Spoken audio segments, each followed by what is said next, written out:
Als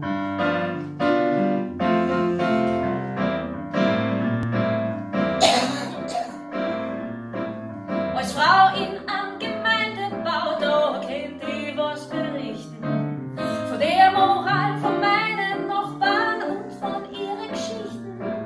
Weil meist lehn ich am Fenster und tu alles registrieren.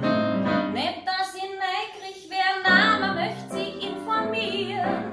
Was rundum an so los ist wie in Sodom und Gomorra.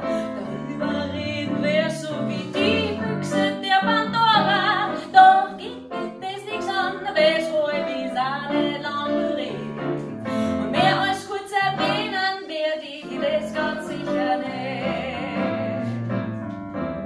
Aber die Klapperl und die Simic etwa sind meist in der Wohnung und kriegen dort am Kostgeldzuschuss durch eine Geldbelohnung, weil außer ihren eigenen Männern andere verkehren, die diese beiden Damen oft nur stundenweise verehren. Im Anschluss sitzt man zusammen und dabei kudern wir und lachen.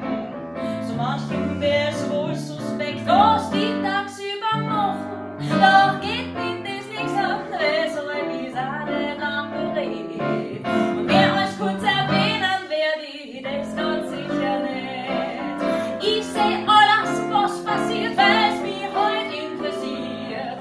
Doch red ich nicht davon, Diskretion, Diskretion.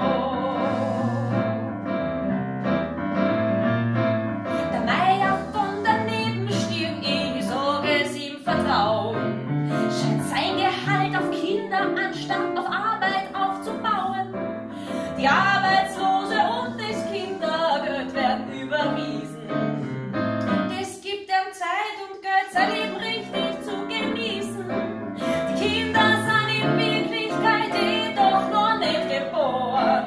Hat er mir letztens anvertraut, als wir im Kino waren. Doch geht mit das nichts an, weshalb ich seine Lampe red.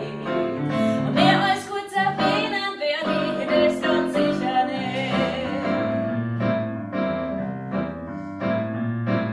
Die Tablettal vom Erdgeschoss haben eine eigene Sauna, die ganz fremd finanziert ist, denn die Tablettal sind Gauner.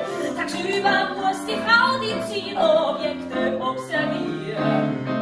Und er macht Nachtdienst und geht die Beute einkassieren.